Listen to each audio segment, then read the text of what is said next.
Is this Javier Milei guy really as mad as the mainstream media makes him sound? Well,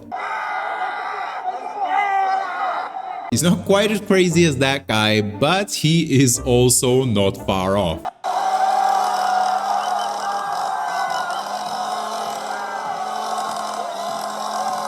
Yes, Javier Milei is a certified mad lad. Is Javier Milei really, as the New York Times called him, a mini Trump? What would a Presidente Milei be like? What kind of policies would he implement? Most importantly, what are his chances to win? And can you make money off that? My name is Ivan, and on this channel, I filter the signal from the noise in crypto, macro, and geopolitics.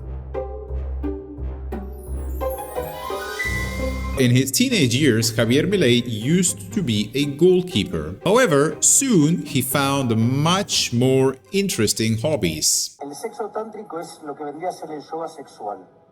¿Sí? Digamos, es una técnica que viene de Oriente, que reconoce en la mujer a la campeona del sexo. Javier Milei has all kinds of powerful takes. For example, abolishing sex education if he were to become president. La ESI, Educación Sexual Integral, ¿continúa en una presidencia de Milei? No. Or finding market mechanisms for trading organs. And at this point, you're probably not surprised, but Javier Milei also wants to abolish abortion. Que es el hecho de que la vida comienza en el momento de la fecundación y en ese mismo momento se genera un nuevo ser en evolución. Es decir, es cierto que la mujer tiene derechos sobre su cuerpo, pero ese niño dentro del vientre no es su cuerpo. Por lo tanto, el aborto es un asesinato agravado por el vínculo y por la diferencial de fuerzas. So with these kinds of takes, it's not surprising that Javier Milei has become a mascot of right-wingers, and they especially adore his brutal takedowns of liberals.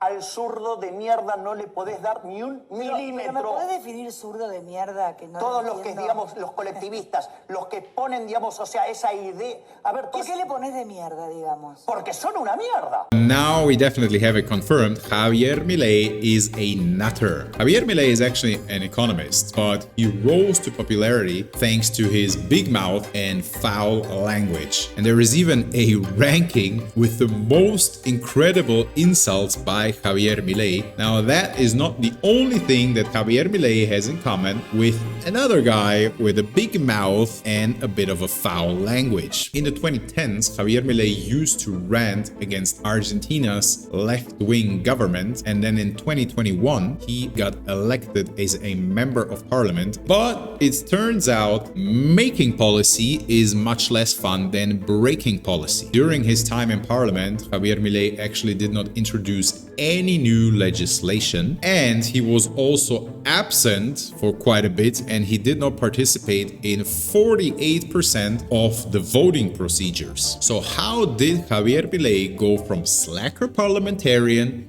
to favorite for the presidency of Argentina? Everyone loves a cocky winner. Now you have to understand one thing about politics in Argentina to understand the phenomenon that is Javier Milei. Argentina has its own version of the left, which is called Peronism. Peronism is a very non-standard political and economic ideology, and it combines the worst aspects of Venezuelan socialism with corporate Nazism.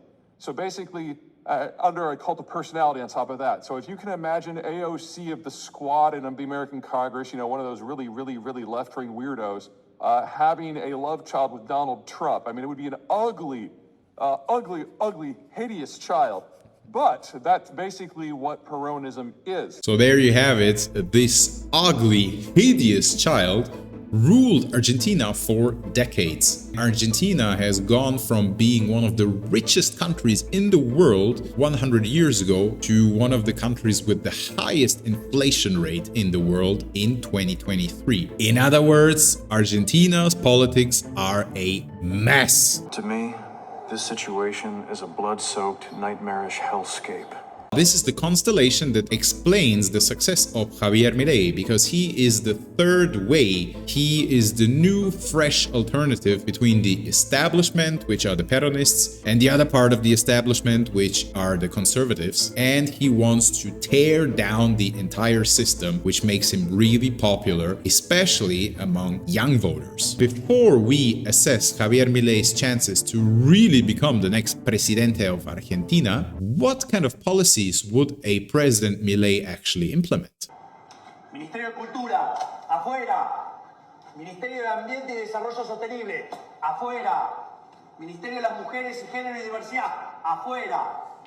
Ministerio de Obras Públicas, afuera. Now, this video went viral in social media because it actually shows one of Javier Milei's key policy proposals, which would be to reduce the number of ministries from 18 to 8. He also wants to radically cut fiscal spending by 15%. He wants to introduce vouchers for education and healthcare, and he wants to liberalize gun control and extend the rights of the police. His biggest and most impactful proposal is to dollarize Argentina. This would mean abandoning the peso in favor of the dollar as the only currency in Argentina. But what's the problem with dollarization? It requires a functioning bureaucracy, something which Argentina does not really have, and it also requires a lot of foreign currency reserves to buy up all the local currency and introduce the dollar as the new currency. That's something that Argentina definitely does not have. So while this would definitely fix Argentina's inflation problem, it's highly questionable whether Milei would actually be able to implement that.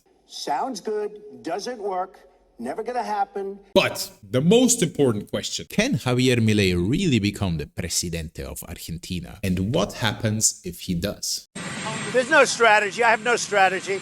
There's zero strategy. It's a neck-and-neck race between Milei and Sergio Massa, who is actually the Minister of Economy in the current Peronist government. Milei won the primaries, but then in the first round of the general election, he came second. And now it's really a 50-50 race. Most polls have Javier Milei ahead by a little bit, but some polls also show Sergio Massa ahead. So it's really, really close. Polymarket, my favorite prediction market for political and current events, it had Milei as the strong favorite going into the first round, and then he kind of fell down after his underwhelming result, and now it's like a 50-50 race. But let's say Javier Milei really does win. What happens then? Will he really come in with the chainsaw and chop everything down and implement his radical policy ideas?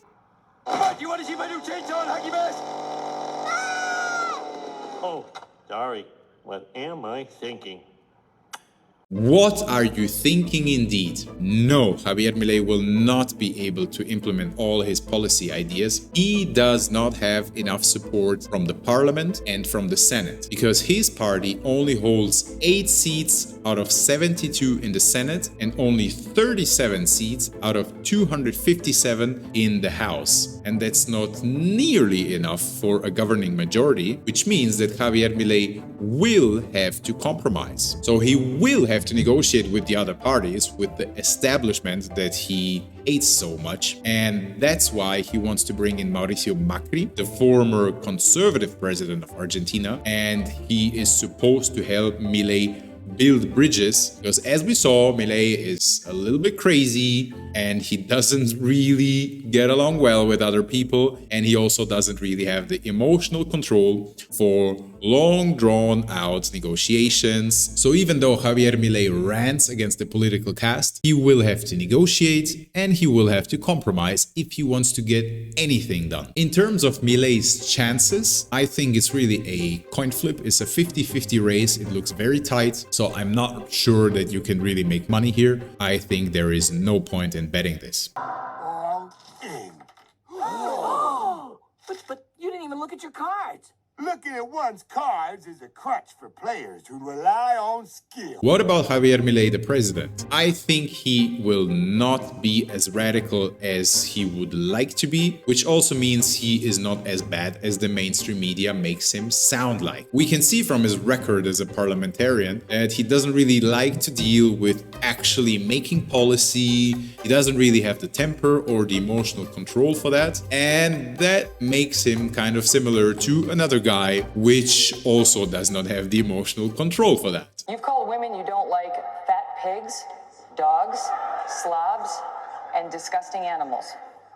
Your Twitter account... Only Rosie O'Donnell. Also, the situation that he will inherit in terms of the economy and in terms of Argentina as a whole will be a mess. So I really doubt that he will be able to implement many of his radical ideas, including dollarization. And I think he might in the end lose patience that he can actually get done what he wants to get done. So even if Javier Milei does become the president, let's see if he can last as the president. Recap time. What have you learned today? Oh boy, so you actually learned something today? Number 1. Yes, Javier Milei is a certified mad lad. Number 2. He does have some non-standard policy ideas, and some of them actually would help Argentina's situation. But number 3, he will probably not get most of them done anyway because he lacks the support in the parliament and from the bureaucratic apparatus in Argentina. So number 4, he is not as bad as the mainstream media portrays him, but he's also not really your usual politician, and with his non-standard ideas and his temper does make him a little bit similar to another guy who also has these kinds of features. Now that's it. If you like this video, like, subscribe, follow the channel, follow me on Twitter, subscribe to my newsletter, and join the Telegram group where you can request new videos and propose what I should talk about next. Now until next time. Screw you guys, I'm going home.